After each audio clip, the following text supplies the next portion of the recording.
അടുത്ത ഫിലിം സ്റ്റഡീസിനകത്ത് നമ്മൾ നോക്കാൻ പോകുന്ന മൊഡ്യൂൾ 3യുടെ ടോപ്പിക്സ് ആണ് കേട്ടോ. മൊഡ്യൂൾ 3ക്കകത്ത് വരുന്നതെന്ന് വെച്ച് കഴിഞ്ഞാൽ brief history of film studies, Indian സിനിമയുടെ പിന്നെ ബ്രീഫ് ഹിസ്റ്ററി പറയുന്നുണ്ട്. ഫാൽക്കെ കുറിച്ച് പറയുന്നുണ്ട്, Dada Saheb Phalke. Indian cinema from 30s to 60s, 1930 തൊട്ട് 1960 വരെയുള്ള ഇന്ത്യൻ സിനിമയെക്കുറിച്ച്. പിന്നെ golden 50s of Indian cinema, Indian parallel സിനിമയെക്കുറിച്ച്. പിന്നെ നമ്മുടെ ഇന്ത്യൻ മാസ്റ്റേഴ്സ് ഉണ്ടല്ലോ, ഫിലിം മാസ്റ്റേഴ്സിനെ കുറിച്ച്, കണ്ടംപററി ഇന്ത്യൻ സിനിമ എങ്ങനെയാണ്. പിന്നെ മലയാളം സിനിമയുടെ ഹിസ്റ്ററി, ബിഗിനിങ് എന്താണ് മലയാളം സിനിമയുടെ, new wave, contemporary trends, film society movements, പിന്നെ മലയാളം സിനിമയിൽ ഉണ്ടായിരിക്കുന്ന റീമേക്സുകൾ ഇതൊക്കെയാണ് നമ്മൾ നോക്കാൻ പോകുന്നത്. അപ്പോൾ ഫസ്റ്റ് ടോപ്പിക്ക് നമുക്ക് നോക്കാം. First topic brief history of Indian സിനിമയാണ്. അപ്പോൾ ഇന്ത്യൻ സിനിമ ഏർലി 20th സെഞ്ച്വറിയിലാണ് ശരിക്കും പറഞ്ഞു കഴിഞ്ഞാൽ ബിഗിൻ ചെയ്യാൻ തുടങ്ങിയത്. അത് ഈ ഗ്ലോബൽ, അതായത് ബാക്കിയുള്ള രാജ്യങ്ങളുള്ള അല്ലെങ്കിൽ ഗ്ലോബലായിട്ട് ഫിലിം മേക്കിംഗ് ട്രെൻഡ്സൊക്കെ മനസ്സിലാക്കിയാണ് Indian storytelling traditions start ചെയ്തത്. പിന്നെ ദാദാ സാഹിബ് ഫാൽക്കെ, അദ്ദേഹത്തിനെയാണ് ഫാദർ ഓഫ് ഇന്ത്യൻ സിനിമ എന്ന് പറയുന്നത്. അദ്ദേഹമാണ് രാജാ ഹരിശ്ചന്ദ്ര 1930 പുറത്തിറങ്ങി ഡയറക്റ്റ് ചെയ്തിരിക്കുന്നത്. അതൊരു first full length silent feature ഫിലിമാണ്. അപ്പം ഈ ഒരു ഫിലിമാണ് ശരിക്കും പറഞ്ഞാൽ ഇന്ത്യൻ ഫിലിം മേക്കിങ്ങിൻ്റെ ഫൗണ്ടേഷൻ എന്ന് പറയുന്നത്. അതായത് മിത്തോളജിക്കൽ തീംസും ഒക്കെ വെച്ചിട്ടാണ് അത് ഇൻകോർപ്പറേറ്റ് ചെയ്ത് ഇന്ത്യൻ ഓഡിയൻസ് വളരെയധികം ഇഷ്ടപ്പെട്ടു. സൈലന്റ് ഇറ എന്നറിയപ്പെടുന്നത് 1913 തൊട്ട് 1930s വരെയുള്ള കാലഘട്ടമാണ്. അതായത് ഏർലി ഇന്ത്യൻ ഫിലിംസ് വളരെ സൈലന്റ് ആയിരുന്നു. പിന്നെ ഹിന്ദു എപ്പിക്സ് ഉണ്ടല്ലോ, രാമായണ മഹാഭാരത പോലുള്ള എപ്പിക്സിൽ നിന്നുള്ള തീംസ് വെച്ചിട്ടായിരുന്നു ഇത് ഫിലിംസൊക്കെ ഇറക്കിയിരുന്നത്. ആ സമയത്താണ് റീജിയണൽ സിനിമയും പോപ്പുലർ ആയത്. പിന്നെ Indian cinema from 1930s to 1960s. 1930s നമ്മൾ ടോക്കി റെവല്യൂഷൻ എന്നാണ് പറയുന്നത്, TALKI. അതായത് ഫസ്റ്റ് ഇന്ത്യൻ സൗണ്ട് ഫിലിമായിട്ടുള്ള അലം ആര 1931 പുറത്തിറങ്ങിയത് വന്നു. അതായത് സൈലന്റ് ഫിലിംസിൽ നിന്ന് ടാക്കി ഫിലിമിലോട്ട് മാറി. നമ്മൾ ടാക്കീസ് എന്ന് പറയത്തില്ലേ, പണ്ടത്തെ സിനിമാ തിയേറ്ററിലെ ടാക്കീസ് എന്നാണ് പറഞ്ഞിരുന്നത്. അതായത് സൈലന്റ് ഫിലിമിൽ നിന്ന് മാറി സംസാരിക്കാനായപ്പോഴത്തേക്കും ടാക്കീസ് എന്നാണ് ഫിലിംസിനെ പറഞ്ഞുകൊണ്ടിരുന്നത്. ദെൻ അത് റീജിയണൽ സിനിമ, ബംഗാളി ആണെങ്കിലും തമിഴാണെങ്കിലും തെലുഗു ഫിലിംസ് ഒക്കെ ഒരുപാട് ഗ്രോ ചെയ്തു. അതിനുശേഷം 1940s എടുക്കുകയാണെങ്കിൽ നാഷണലിസ്റ്റ് ഇൻഫ്ലുവൻസ് ആണ് 1940s നമുക്ക് കാണാൻ സാധിക്കുന്നത്. അതായത് നമ്മുടെ നാഷണൽ സ്ട്രഗിളിനെ കുറിച്ച്, ഇൻഡിപെൻഡൻസിനെ കുറിച്ച് ഇതൊക്കെയായിരുന്നു ഫിലിംസിനകത്ത് വന്ന പേട്രിയോട്ടിക് തീംസ് ഒക്കെ ആയിരുന്നു ഉണ്ടായിരുന്നത്. പിന്നെ 1950s 60s കാലഘട്ടത്തിൽ ഗോൾഡൻ ഏജ് എന്നാണ് പറയുന്നത്. കാരണം സോഷ്യലി കോൺഷ്യസ് ആയിട്ടുള്ള സിനിമകളൊക്കെ വരാൻ തുടങ്ങി. സത്യജിത് റേ വരാൻ തുടങ്ങി, അദ്ദേഹത്തിൻ്റെ പതേർ പാഞ്ചാലി, പിന്നെ ഗുരുദത്തിൻ്റെ പ്യാസ എന്നുള്ള മൂവി, രാജ് കപൂറിൻ്റെ ആവാര എന്നുള്ള മൂവിയൊക്കെ റിയലിസം പ്ലസ് എൻ്റർടൈൻമെൻറ്റുമായിട്ട് ബ്ലെൻഡ് ചെയ്ത് വരാൻ തുടങ്ങി. പിന്നെ ഇന്ത്യൻ സിനിമയുടെ ഗോൾഡൻ 50s, അതായത് ഗോൾഡൻ ഏജ് എന്നാണ് 1950s അറിയപ്പെടുന്നത്. ആർട്ടിസ്റ്റിക് ഫിലിംസും സോഷ്യലി റെലവൻറ്റ് ഫിലിംസും വരാൻ തുടങ്ങി. അതായത് ബിമൽ റോയ്, ഡയറക്ടറായിട്ടുള്ള ബിമൽ റോയുടെ ദോ ബിഗ ജമീൻ, മെഹബൂബ് ഖാൻ്റെ മദർ ഇന്ത്യ, ഗുരുദത്തിൻ്റെ ഖാഗസ് കെ ഫൂൽ, ഇതൊക്കെയെന്ന് വെച്ച് കഴിഞ്ഞാൽ 1950s ഇറങ്ങിയ പടങ്ങളാണ്. നിയോ റിയലിസം, ഈ പോവർട്ടിയെക്കുറിച്ച്, കാസ്റ്റ് ഡിസ്ക്രിമിനേഷനെ കുറിച്ച്, സ്ത്രീകളുടെ എംപവർമെൻറ്റിനെ കുറിച്ചൊക്കെയാണ് ഇത് ഡിസ്കസ് ചെയ്തത്. മ്യൂസിക് ഇൻഡസ്ട്രിയും ഈ സമയത്ത് ഫ്ലറിഷ് ചെയ്തു. അതായത് SD ബർമൻ, നൌഷാദ്, ഈ ലതാ മങ്കേഷ്കർ, കിഷോർ കുമാറൊക്കെ ആ സമയത്ത് ഫ്ലറിഷ്ഡ് ആയിട്ടുള്ള സിംഗേഴ്സാണ്. പാരലൽ സിനിമ എന്ന് പറയുന്നത് 1970s 80s പാരലൽ സിനിമ എന്ന് വെച്ച് കഴിഞ്ഞാൽ ഒരു ഓൾട്ടർനേറ്റീവ് ആയിട്ടുള്ളൊരു ഫിലിം ഇറങ്ങി, ബോളിവുഡിന് ഓൾട്ടർനേറ്റീവായിട്ട്. അത് റിയലിസം അല്ലെങ്കിൽ സോഷ്യോ പൊളിറ്റിക്കൽ ഇഷ്യൂസിനെ കുറിച്ചാണ് പാരലൽ സിനിമാസ് പറഞ്ഞത്. ഫോർ എക്സാമ്പിൾ സത്യജിത് റേയുടെ വർക്കുകൾ, ശ്യാം ബെനഗലിൻ്റെ അങ്കൂർ എന്നുള്ള വർക്ക്, പിന്നെ ഗോവിന്ദ് നിഹലാനിയുടെ അർദ്ധസത്യ, മൃണാൾ സെന്നിൻ്റെ ഭുവൻ ഷോമെ, ഇതൊക്കെ ഭയങ്കര പവർഫുൾ ആയിട്ടുള്ള ഫിലിംസാണ്. റിയൽ ലൈഫ് സ്ട്രഗിൾസിനെ കുറിച്ചാണ് ഇങ്ങനെയുള്ള സിനിമകൾ പറഞ്ഞു പോയത്.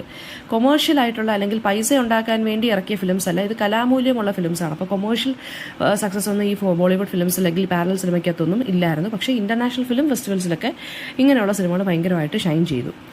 Indian masters, several legendary film മേക്കേഴ്സിനെ കുറിച്ചാണ് പറയുന്നത്. ഫസ്റ്റ് വൺ സത്യജിത് റേ, നമ്മുടെ അപ്പു ട്രിലജി. അതായത് അദ്ദേഹം ഇന്ത്യൻ സിനിമയെ ഗ്ലോബൽ പ്ലാറ്റ്ഫോമിലോട്ട് കൊണ്ടുവന്നു അദ്ദേഹത്തിൻ്റെ ഫിലിംസിലൂടെ. പിന്നെ ഋത്വിക് ഘട്ടക് എന്ന് പറയുന്ന സോഷ്യലി കോൺഷ്യസ് ഫിലിംസ് ആയിട്ടുള്ള മേഘേ ദാക്ക താര, ഇങ്ങനെയുള്ള ഫിലിംസൊക്കെ ഇറക്കാൻ തുടങ്ങി. ഗുരുദത്ത് പൊയിറ്റിക്കൽ ആയിട്ടുള്ള രീതിയിൽ സ്റ്റോറി ടെല്ലിംഗ്, അതായത് ഭയങ്കര ട്രാജിക് ആയിട്ടുള്ള തീംസ് വെച്ചിട്ട് സിനിമകൾ ഇറക്കി. പ്യാസ എക്സാമ്പിൾ. പിന്നെ ബിമൽ റോയ് എന്ന് വെച്ചാൽ റിയലിസ്റ്റിക് ഫിലിംസ് കൊണ്ടുവന്നു. ഇറ്റാലിയൻ നിയോ റിയലിസത്തിന് ഇൻഫ്ലുവൻസ് ആയിട്ടുള്ള ഫിലിംസാണ് ബിമൽ റോയ് കൊണ്ടുവന്നത്. അതായത് ദോ ബിഗ ജമീൻ എന്നുള്ള ഫിലിമൊക്കെ. മണിരത്നം എന്താണ്, റോജ അല്ലെങ്കിൽ ദിൽസെ പോലുള്ള കൊമേഴ്ഷ്യൽ പ്ലസ് ആർട്ടിസ്റ്റിക് ആയിട്ടുള്ള സ്റ്റോറി ടെല്ലിംഗ് ബ്ലെൻഡ് ചെയ്തിട്ടാണ് ഫിലിംസ് ഇറക്കിയത്. പിന്നെ കണ്ടംപററി ഇന്ത്യൻ സിനിമ എന്ന് വെച്ചാൽ 2000 തൊട്ട് പ്രസന്റ് 2025 വരെയുള്ളത് അല്ലെങ്കിൽ 24 വരെയുള്ളതെന്ന് വെച്ച് കഴിഞ്ഞാൽ മൾട്ടിപ്ലെക്സ് കൾച്ചർ വരാൻ തുടങ്ങി, കോണ്ടന്റ് ഒക്കെ വരാൻ തുടങ്ങി, എക്സ്പെരിമെന്റൽ ഫിലിംസ് വരാൻ തുടങ്ങി. അനുരാഗ് കശ്യപ് പോലുള്ള ഡയറക്ടേഴ്സ്, അതായത് ഗാങ്സ് ഓഫ് വസേപൂർ, സോയ അക്തറിന്റെ ഗള്ളി ബോയ്, റിമാ ദാസിന്റെ വില്ലേജ് റോക്ക് സ്റ്റാർസ്, ഇതൊക്കെ പുതിയ ടൈപ്പ് ഓഫ് നറേറ്റീവ്സ് കൊണ്ടുവരാൻ തുടങ്ങി. റീജിയണൽ സിനിമകൾ തമിഴ്, തെലുങ്ക്, മലയാളം ഒക്കെ നല്ല നാഷണൽ ഇന്റർനാഷണൽ റെക്കഗ്നേഷൻ കിട്ടാൻ തുടങ്ങി. അതായത് ഫിലിംസ് മലയാളത്തിലാണെങ്കിൽ ജല്ലിക്കെട്ട്, തമിഴിലാണെങ്കിൽ സൂപ്പർ ഡിലക്സ് പോലുള്ള ഫിലിംസ് ഒക്കെ ഇറങ്ങാൻ തുടങ്ങി.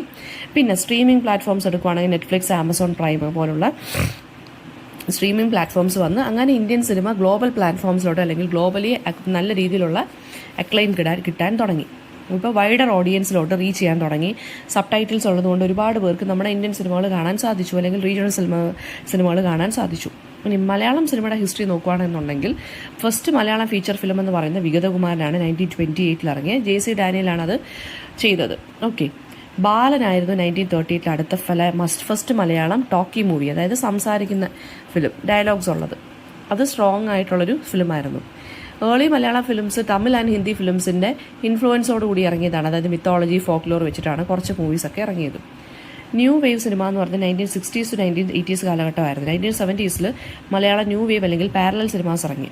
അടൂർ ഗോപാലകൃഷ്ണൻ എലിപ്പത്തായം, G. അരവിന്ദൻ്റെ കാഞ്ചന സീത, ജോൺ എബ്രഹാമിൻ്റെ അമ്മ അറിയൻ, ഇതൊക്കെ സോഷ്യലി റെലവൻ്റ് ആയിട്ടുള്ള ഫിലിംസ് ആയിരുന്നു. കൊമേഴ്ഷ്യൽ സിനിമ പോലല്ല, ഇതെല്ലാം റിയലിസം അല്ലെങ്കിൽ വളരെ സ്ലോ ആയിട്ടുള്ള സ്റ്റോറി ടെല്ലിങ്ങും പൊളിറ്റിക്കൽ തീംസൊക്കെ ആയതുകൊണ്ട് തന്നെ കൊമേഴ്ഷ്യൽ സക്സസ് ചിലപ്പോൾ മിക്കവാറുള്ള സിനിമകൾക്കൊന്നും കിട്ടിയിട്ടില്ല. കണ്ടംപററി ട്രെൻഡ്സ് ഒക്കെ ആണെങ്കിൽ റിയലിസ്റ്റിക്കലായിട്ടുള്ള സ്റ്റോറി ടെല്ലിംഗ് ആണ്. ദൃശ്യം, മഹേഷിൻ്റെ പ്രതികാരം, തൊണ്ടി മുതലും ദൃക്സാക്ഷി, അതൊക്കെ എവരുടെ ലൈഫ് ആൻഡ് എവരുടെ ക്യാരക്ടേഴ്സിനെ വെച്ചിട്ടാണ് ചെയ്തിരിക്കുന്നത്. ഇൻഡിപെൻഡൻറ്റ് സിനിമ എന്ന് പറയുമ്പോൾ ലോ ബഡ്ജറ്റ് ഫിലിംസ് ആയിട്ടുള്ള കുമ്പളങ്ങി നൈറ്റ്സ്, അതൊക്കെ എന്ന് വെച്ചാൽ നാഷണൽ അറ്റൻഷൻ കിട്ടിയ ഫിലിംസാണ്. എക്സ്പെരിമെൻ്റൽ നറേറ്റീവ്സ് എന്ന് പറയുമ്പോൾ ജല്ലിക്കെട്ട് ഇന്ത്യയുടെ first official entry to the ഓസ്കേഴ്സാണ്. അത് വളരെ ഇന്നോവേറ്റീവ് ആയിട്ടുള്ള രീതിയിലാണ് സ്റ്റോറി ടെല്ലിങ്ങും സിനിമാറ്റോഗ്രാഫിയും ഒക്കെ നടത്തിയിരിക്കുന്നത്. പാൻ ഇന്ത്യൻ സക്സസ്, അതായത് മിന്നൽ മുരളി പോലുള്ള ഫിലിംസ്, അതെന്ന് പറയുന്നത് ബിയോണ്ട് കേരള എത്തിയ ഫിലിംസാണ്. സ്ട്രീമിംഗ് പ്ലാറ്റ്ഫോമിലൂടെ സക്സസ്ഫുൾ ആയിട്ടുള്ള ഫിലിമാണ്. ഇനി film society movements in Kerala. First one Chitralekha film സൊസൈറ്റിയാണ്. 1960s അത് ഫോം ചെയ്തത്. ആർട്ട് ഹൗസ് സിനിമാസിനെയൊക്കെ പ്രൊമോട്ട് ചെയ്യുന്നതായിരുന്നു, ആർട്ട് ഫിലിംസിന്. പിന്നെ സത്യചിത്രയുടെ ഫിലിംസിന് ഇൻസ്പയർ ആയിട്ടുള്ള അടൂർ ഗോപാലകൃഷ്ണനും അരവിന്ദനും ഒക്കെ എമർജ് ചെയ്തു. അങ്ങനെ കുറേ മൂവ്മെൻറ്റ്സ് ഒക്കെ വന്നു. ഫിലിം സൊസൈറ്റീസ് ഇപ്പോഴും കണ്ടംപററി ഫിലിം മേക്കേഴ്സിനൊക്കെ ഇൻഫ്ലുവൻസ് ചെയ്യുന്നുണ്ട്. ഗ്ലോബൽ സിനിമയിലോട്ടൊക്കെ ഇവർ എക്സ്പോസ് ചെയ്യുന്നുണ്ട്. മലയാളം സിനിമയിലെ റീമേക്സ് നോക്കുകയാണെന്നുണ്ടെങ്കിൽ മണിച്ചിത്രത്താഴ് തമിഴിലോട്ട് ചന്ദ്രമുഖിയായിട്ടും ഹിന്ദിയിൽ ബൂൽബുലയായിട്ടും ഒക്കെ റീമേക്ക് ചെയ്തിട്ടുണ്ട്. സിമിലർലി മലയാളം ഫിലിംസും അഡാപ്റ്റ് ചെയ്തിട്ടുണ്ട് തമിഴ് ആൻഡ് ഹിന്ദി ഫിലിംസിനെ. ഫോർ എക്സാമ്പിൾ റീമേക്സ് ചെയ്തിട്ടുള്ള ദൃശ്യം എന്നുള്ളത് മൾട്ടിപ്പിൾ ലാംഗ്വേജസിലോട്ട് ഇറക്കിയിട്ടുണ്ട്.